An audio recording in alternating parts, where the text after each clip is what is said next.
Bienvenidos a una nueva edición de su programa Palabra de Vida. Con ustedes, el pastor Francisco Teodoro.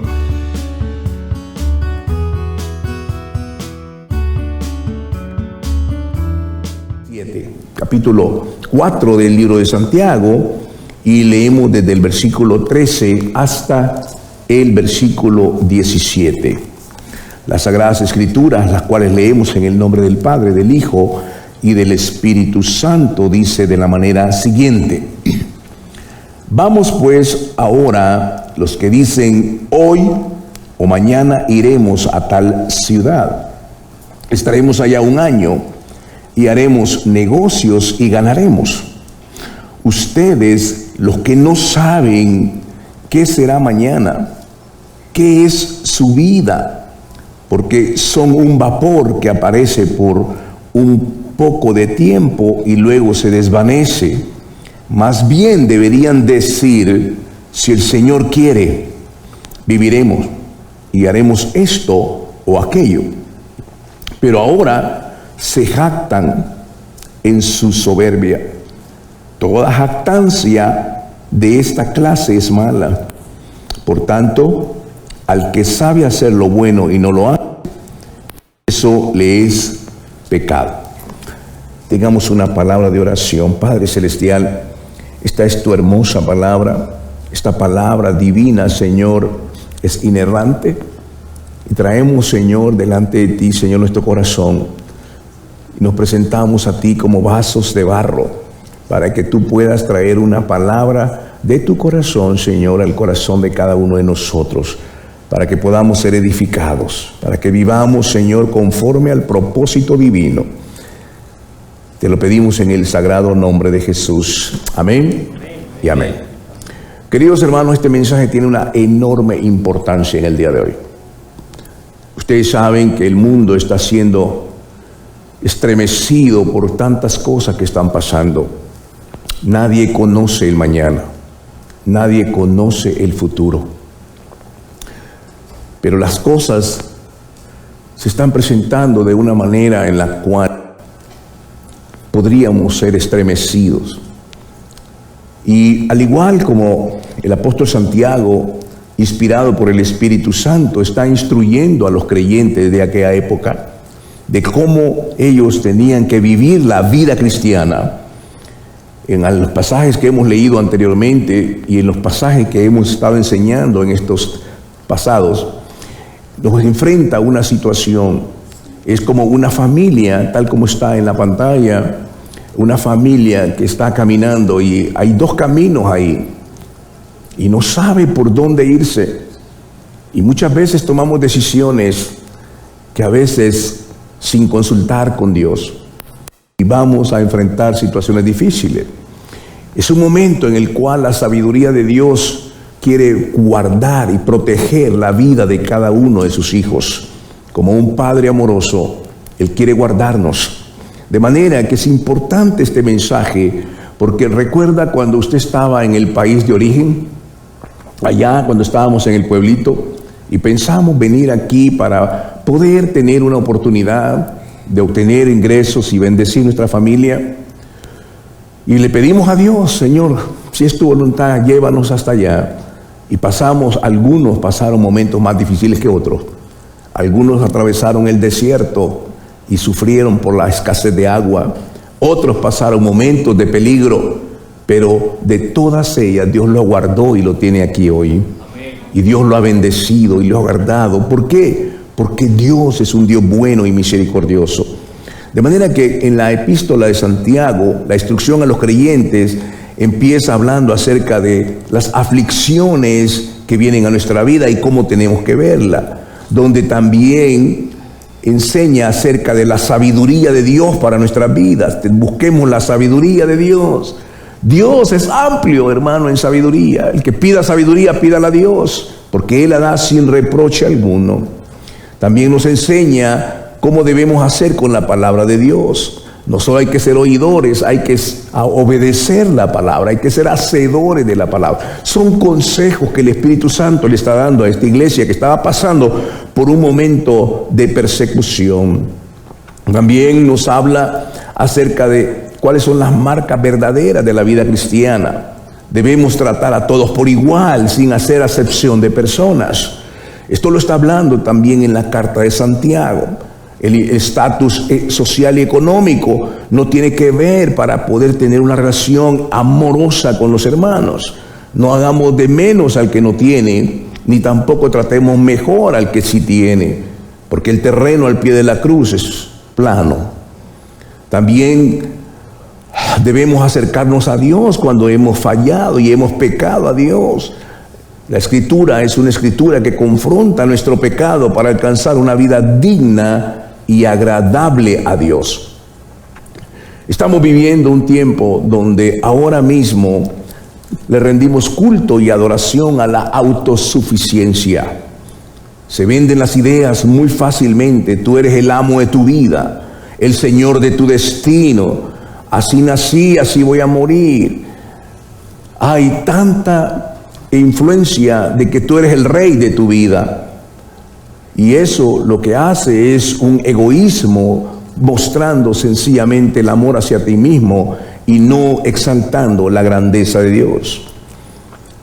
Nos dice que somos dueños de nuestro destino y nos cuesta sujetarnos, nos cuesta vivir la palabra de Dios porque estamos atados al pecado y disfrutamos de ese pecado y no sabemos cuánto nos alejamos de la grandeza de Dios.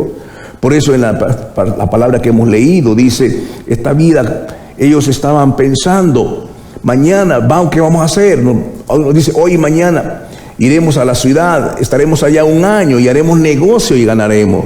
La mente de aquellos cristianos, en medio de la persecución que estaban viviendo, en medio de las necesidades del pueblo, en medio del sufrimiento, lo que estaban pensando era, vámonos para allá y vamos a ganar y vamos a tener esto y ganaremos. Estaban perdiendo la perspectiva de la vida.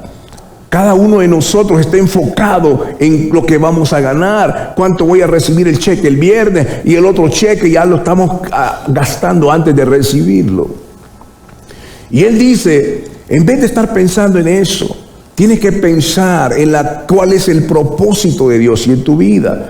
Tienes que considerar si es la voluntad de Dios, en vez de estar haciendo planes. Porque muchas veces lo que nos motiva a cambiar de historia o de lugar es la situación económica. En vez de pensar, ¿es la voluntad de Dios? No es malo hacer planes, lo malo es no poner a Dios que dirija nuestros planes. Y este es el propósito de hoy en día. Nunca antes, hermano, hemos tenido tanta urgencia de pedirle a Dios su dirección y su sabiduría. Estamos a las puertas de una tercera guerra mundial. No sabemos qué va a pasar. Las cosas, hermano, pueden cambiar de la noche a la mañana. La situación es crítica en Acapulco, por ejemplo. Miles de personas y familias han sufrido el embate de este huracán. No sabemos cuántos huracanes más van a venir. No sabemos cómo, hermano, el clima va a empezar a cambiar y a afectar la vida. Las necesidades de los alimentos, el agua, todas estas cosas están en el horizonte, pero no podemos ignorarlas. Tenemos que pedir la sabiduría divina para eso. Y el apóstol Santiago, inspirado por el Espíritu Santo, esa palabra que viva y eficaz, se la dijo a esa gente que estaba allí pensando, ¿qué vamos a hacer? Ganemos, vamos aquí y hacer esto y lo otro. Y pensando, toda su mente estaba ocupada por lo que va a ganar.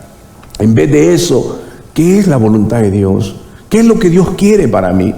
La pregunta más importante, el requisito más importante de un discípulo es la misma pregunta que hizo Saulo de Tarso cuando fue derribado por aquella luz brillante que lo derribó y lo dejó ciego. La pregunta que él dijo, ¿qué quieres, Señor, que yo haga?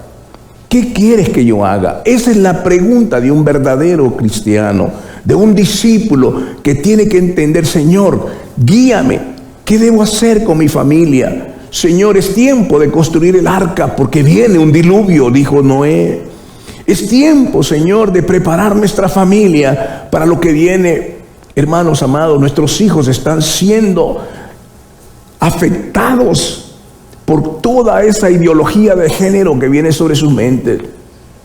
Tarde o temprano, Ese golpe que van a recibir acerca de las noticias, de la información y de los anuncios, va a afectar sus corazones, va a traer duda a su fe. Tenemos que saber que el tiempo de hoy es invertirlo en la familia, amarlo, orar por ellos, instruirlos en la palabra de Dios, tomar decisiones sabias en cuanto a lo que Dios nos da en el trabajo. Tenemos que tener ahora mismo, hermanos, la sabiduría divina. No caminemos en nuestra propia prudencia. Mire lo que dice la palabra de Dios allí, hermano. Porque ¿qué es vuestra vida? Ciertamente es neblina que se aparece por un poco de tiempo y luego se desvanece. Tenemos que darnos cuenta que la vida, hermano, es algo valioso, pero también es breve la vida, es corta la vida. Y lo que hagamos tiene que ver para que podamos prepararnos para una eternidad con el Señor. De esto se trata la Escritura. Vayamos, hermano, a leer un poco la Escritura y vamos al libro de Proverbios, capítulo 27, versículo 1. Proverbios 27:1 dice: no te jactes del día de mañana, porque no sabes qué dará de sí el día. No te jactes del día de mañana. Tenemos que planificar, es cierto, pero tenemos que poner las palabras de Dios en medio nuestro. A veces gastamos el dinero que no ganamos como si controláramos el mañana. Gasto todo lo que tengo porque el día 15 y el día 30 recibiré mi salario. Pero a veces no tenemos la sabiduría de Dios para eso. La mentalidad moderna del consumo nos ha absorbido. Pero déjeme decirle, queridos hermanos, ni los trabajos, ni los salarios, ni las pensiones, nada está garantizado, porque no sabemos lo que va a venir mañana. Y esta es la advertencia del Espíritu Santo para nosotros en esta hora. El mundo puede hacer lo que quiera, pero nosotros tenemos que caminar bajo la guianza y la sabiduría de Dios. No podemos, hermano, empezar a gastar lo que no tenemos. Salimos como locos el día de Black Friday, buscando comprar cosas que no necesitamos. Gastamos el dinero en vez de pasar un tiempo con la familia, en vez de disfrutar el tiempo con la familia. Vamos por todos como locos en medio de esos centros comerciales y barremos con toda esa mercadería. ¿Y sabe qué? Cosas que ya tenemos. Fíjese que lo que dice Lucas capítulo 12, del versículo 16 al 21. Hay una historia que Jesús dijo a un hombre que estaba pensando en herencias. El capítulo 12, del versículo 16 hasta el versículo 21, dice así. Les refirió una parábola diciendo: las tierras de un hombre rico habían producido mucho. Y él razonó dentro de sí diciendo: ¿qué haré? Porque ya no tengo dónde juntar mis productos. Entonces dijo: esto haré. Derribaré mis graneros y edificaré otros más grandes. Ahí juntaré todo mi grano y mis bienes. Y me diré a mí mismo: muchos bienes tienes almacenados para muchos años. Descansa, come, bebe, alégrate. Pero Dios le dijo: necio, esta noche vienen a pedir tu vida, y lo que has provisto, ¿para quién será? Así es el que hace tesoros para sí y no es rico para con Dios. ¿De qué vale ganar el mundo y perder su casa? ¿De qué vale tener una cuenta bancaria y bienes, pero no tiene la paz en sus hijos y la bendición de Dios en su familia? Deberíamos de decir en el versículo 15 de Santiago que leímos, dice: en lo cual deberías de decir, si el Señor quiere, viviremos y haremos esto o aquello. Primera cosa importante que Dios nos da es la vida. La vida, hermano, cada mañana son nuevas sus misericordias. Este es el día que Dios formó para que nos regocijemos y nos glorifiquemos en Él. La vida que Dios nos da es para que la vivamos para Dios, no para que la gastemos en el mundo.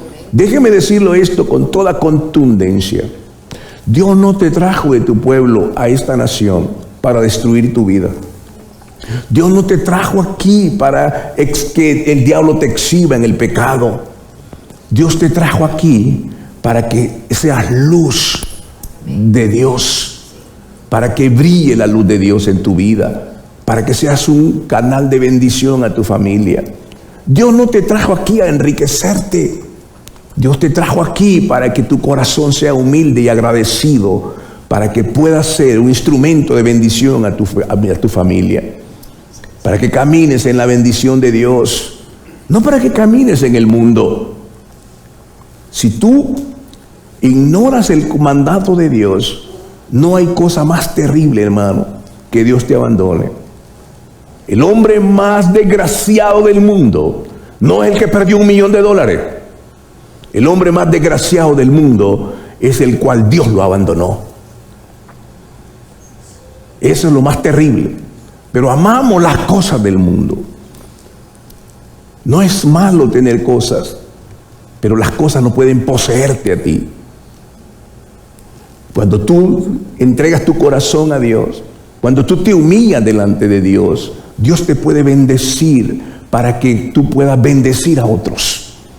A esa manera de vivir solo se vive conforme a la grandeza de Cristo. Para honrar a Cristo, el que tiene al Hijo tiene al Padre. El que tiene al Hijo tiene vida eterna. El que tiene al Hijo camina en la luz y en la bendición. No podemos, hermano amado, no estamos aquí para amar el mundo. El que ama al mundo es enemigo de Dios. Nuestros niños tienen que ver en nosotros el carácter de Cristo. No tienen que ver la codicia, la ambición desmedida. Tenemos que saber que podemos vivir con un hogar cristiano piadoso, que ama al Señor, que camina en la integridad, en la honestidad, en los valores del amor, la unidad y la familia. De eso se trata la iglesia. El consejo de la palabra es que no vivamos con los estándares que vive el mundo. Dios no te trajo aquí para volver atrás. Dios te trajo aquí para que seas un canal de bendición, para que tus hijos crezcan como árboles plantados junto a corrientes de aguas, cuya hoja no cae y todo lo que hacen prospera. Dios te trajo aquí para bendecirte, no para maldecirte. Cosas son importantes aquí. Si el Señor quiere, viviremos. Nuestra vida se la debemos a Dios. Él es el dador de la vida. Pero también determina el tiempo. Desde que estamos en el vientre hasta la sepultura, Dios tiene nuestra vida en sus manos. Y el propósito de Dios son dos en la Biblia. La voluntad de Dios son dos expresas. La primera voluntad de Dios es que este evangelio sea predicado a toda criatura. ¿A quién se refiere? Este evangelio tiene que ser predicado a nuestros niños. Este evangelio tiene que ser enseñado a nuestros niños. Tenemos que sentarnos con ellos, abrir las Sagradas Escrituras y en un lenguaje lleno de amor y sencillez, porque el evangelio no es complicado. El evangelio es sencillo si tienes un corazón dócil. Los niños de nuestra iglesia son niños que tienen un corazón dócil. Me encanta cuando ellos quieren leer la palabra. Me encanta cuando ellos en los centros de vida, en la comunión, en los hogares cristianos que tenemos, los grupos de vida, ahí los niños están aprendiendo cuántos libros tiene la Biblia. Los niños son de ellos el reino de los cielos. Cuando un padre toma tiempo con el niño, de cierto le digo, va a ver el fruto en su vida. Nunca será avergonzado. Ese niño puede tener cualquier cuestión de problemas en su escuela, pero se va a parar en la palabra. El niño que esté sufriendo bullying va a decir, en el nombre de Jesús te reprendo, y va a callar a todos sus enemigos. Cuando tenga la palabra de Dios, hermano, no me diga que no tiene tiempo. El tiempo es el Señor, pero el tiempo invertido en sus hijos, en su casa, va a ser un hogar cristiano que viva digno y agradable delante de Dios. Desde el vientre hasta la sepultura, Dios tiene un propósito, que conozcamos el evangelio de Jesucristo.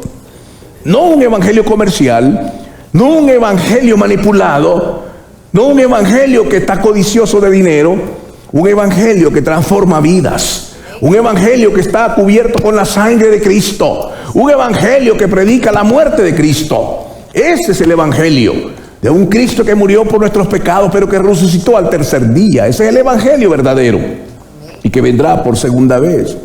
El segundo propósito de Dios es que Cristo sea formado en usted. Esta es la obra del Espíritu Santo.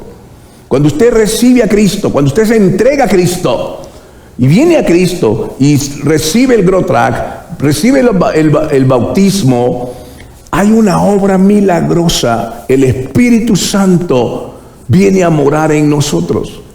Recuerde que hay 3 lugares donde Dios se manifiesta, no hay más. Dios está en toda la creación, por supuesto, esa es la omnipresencia de Dios. Pero la manifestación de Dios, solamente hay 3 lugares. Número 1 es el pesebre, que es el corazón. Somos templo y morada del Espíritu Santo. Número 2 es su familia. Y número 3 es la iglesia. Ahí es donde Dios le place manifestar su presencia. Por eso, el segundo propósito de Dios es que cuando el Espíritu Santo viene a usted, adentro de su corazón, cuando se arrepiente de sus pecados y entrega su vida al Señor, Dios le da por gracia el Espíritu Santo. Cuando le da el Espíritu Santo, el propósito fundamental del Espíritu Santo es que Él forme a Cristo en su vida, para que su vida vaya siendo transformada. Porque el que comenzó la buena obra la va a perfeccionar hasta el día de Jesucristo. De esto se trata. De manera que podemos darnos cuenta que el propósito del Espíritu Santo es formar a Cristo. Y empieza a obrar. ¿Cómo lo hace? Con la palabra. La palabra viene y el Espíritu Santo toma la palabra y la va formando en su corazón como un carácter. Forma sus convicciones, la fe, el amor, la santidad, la justificación, la regeneración. El Espíritu Santo lo va formando. Y va dejando el hombre viejo atrás y un nuevo hombre viene que es formado por el Espíritu Santo, nacido por el Espíritu Santo. Vemos esto en la Sagrada Escritura. Veamos Proverbios 19:21. La palabra de Dios dice: muchos planes hay en el corazón del hombre. Muchos planes hay en el corazón del hombre, pero solo el propósito del Señor se va a cumplir. Podemos planificar, pero Dios tiene el derecho de desbaratar nuestros planes si no lo consideramos a Él como el fundamento de nuestro plan y nuestro camino. Proverbios 16:1 dice: del hombre son los planes del corazón, pero del Señor es la respuesta de la lengua. El hombre propone, pero Dios dispone. Eso dice Proverbios 16:1. Y Proverbios 16:9 dice: el corazón del hombre traza su camino, pero el Señor dirige sus pasos. Es necio, es una necedad, es una insensatez hacer planes futuros sin buscar la bendición de Dios Todopoderoso. Y no la buscamos a menos que hagamos las cosas como Dios manda en obediencia a su palabra. Nuestra vida, nuestros actos dependen de Dios. Con Él somos más que vencedores. Podemos contar todos los días de nuestra vida porque Él es un Padre que se ha reconciliado por medio de Cristo con cada uno de nosotros. Podemos tener la seguridad que Dios cumplirá su palabra para nosotros. Bendecirá nuestras familias y aún nuestros negocios, porque con Cristo nos ganamos de su favor. ¿Dónde es que alcanzamos esto? ¿Dónde comenzamos a tener la bendición de Dios? Número 1, en el lugar secreto. Cuando usted se inclina al borde de su cama, cuando usted dobla su rodilla y habla como aquel hombre pecador: Señor, perdóname, yo no soy un buen esposo, no soy un buen hermano, no soy, Señor, un buen padre. Señor, perdóname. Te pido que cambie, Señor, mi corazón. Cámbiame. Y yo le digo, de cierto te digo, que el Dios que hizo los cielos y la tierra no despreciará un corazón contrito y humillado. Aleluya. No lo despreciará. La clave está cuando te doblas tu rodilla y te humillas y te despojas de todo orgullo y vanagloria y dices, yo necesito a Dios. Yo no puedo vivir sin el Señor. Estoy cansado de tropezar. Estoy cansado de una vida vacía, de una vida sin sentido. Estoy cansado de lastimar a mi familia y a mis hijos. Necesito a Dios. Entonces, de cierto te digo, como ministro del Evangelio, Dios va a venir con su mano poderosa y te va a levantar. Y te va a decir, hijo, no temas, yo estoy contigo. Yo he venido para cambiarte. Te he estado hablando de diferentes maneras, pero no me has oído. Te he invitado y no quieres tener más de Dios. Te has acomodado a este mundo. Pero este mundo va a perecer con todo y sus deseos. Pero el que hace la voluntad de Dios permanecerá para siempre. Está escrito en la palabra. Y cuando la vida de Dios viene, cuando Dios inunda tu corazón, tu esposa va a decir, ¿qué ha pasado contigo? Hay algo que has hecho algo nuevo en tu vida.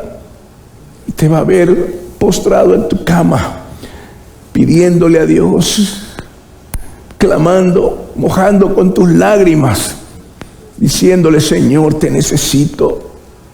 Ahí comienza este camino maravilloso. Y cuando te encuentres entre dos caminos, cuando no sepas qué hacer, de cierto te digo que si tú permaneces en la voluntad de Dios, siempre Dios te va a dar una señal. Él te va a decir, hijo, no es por aquí. No, ¿qué estás haciendo? No es por aquí. Si es necesario, Él va a caminar en el agua, pero te va a detener. Pero va a decir, no es por aquí. Es por aquí, hijo. Ven aquí. Y aunque estés en el peor de las condiciones, la peor situación, estoy aquí para decirte, Dios no te abandonará.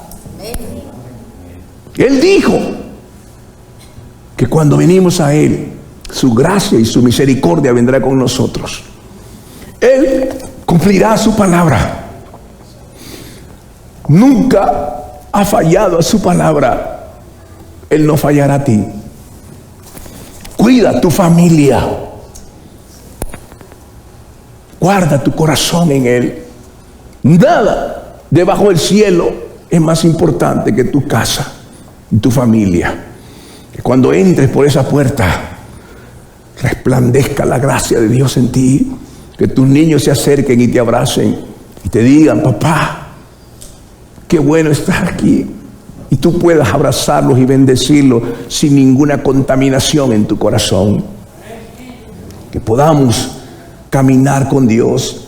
El que sabe hacer lo bueno y no lo hace es pecado.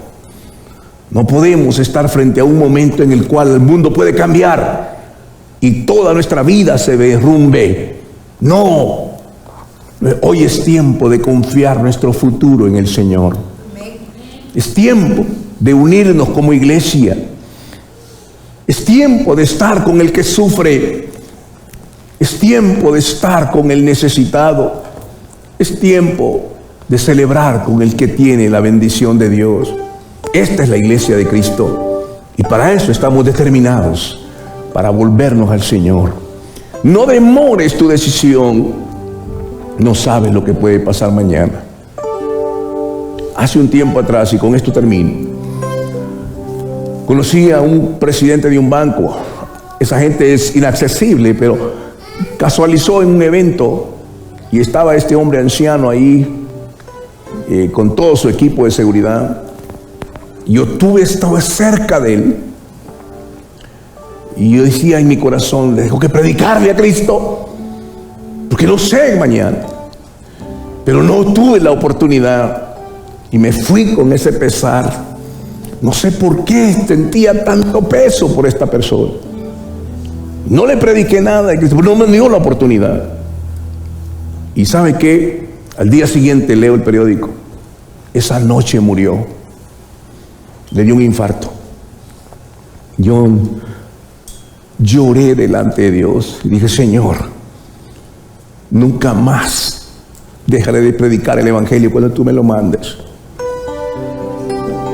Predicar el Evangelio es la tarea más sublime que Dios nos ha dado.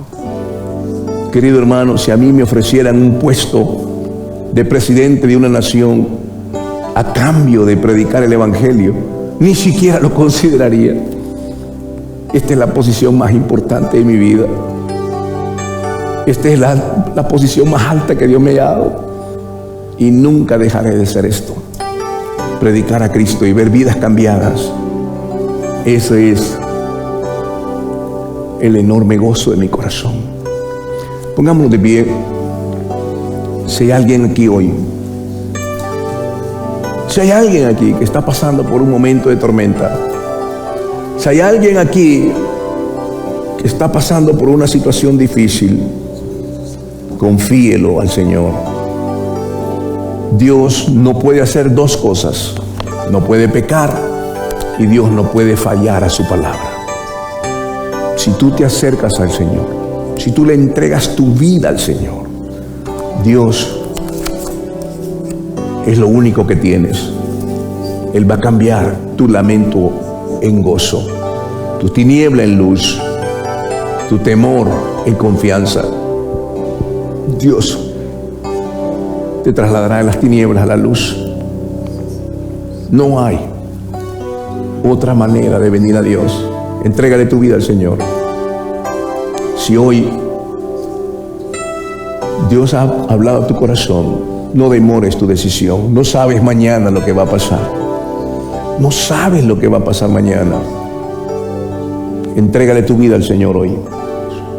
Amante Señor, Padre eterno, te doy gracias por la vida de cada uno de mis hermanos hoy. Señor, cada uno de nosotros, Señor, nuestra vida está determinada en ti, Señor. Oramos, Dios del cielo, para que el propósito tuyo se cumpla en cada una de nuestras vidas, en la vida de nuestros pequeños también, Señor. Queremos obedecerte y agradecerte por tu misericordia. Ayúdanos a tener un corazón que pueda sentir, Señor, la carga del pecado y que pueda volvernos a adorar a Cristo como nuestro único y suficiente Salvador. Te rogamos en el nombre de Jesús que tú puedas extender tu poderosa mano a cada uno de nosotros hoy, al que tiene necesidad, y aquel, Señor, que no ha entregado su vida a Cristo. Sé tu Espíritu Santo en él, Señor, obrando para convicción de pecado, de justicia y de juicio. Todos nosotros necesitamos un Salvador, y el único Salvador es Cristo, porque Él es el único camino, la verdad y la vida. Y nadie puede venir a Dios si no es a través de Cristo. Padre, en el nombre de Jesús, amén y amén. Que la bendición de Dios sea con cada uno de ustedes. Hemos llegado al final de su programa Palabra de Vida. Le invitamos a mantenerse en sintonía de nuestra próxima edición. Asimismo, le invitamos a interactuar con nosotros en nuestra página de Facebook Palabra de Vida y en el canal de YouTube del Pastor Francisco Teodoro. Que Dios les bendiga.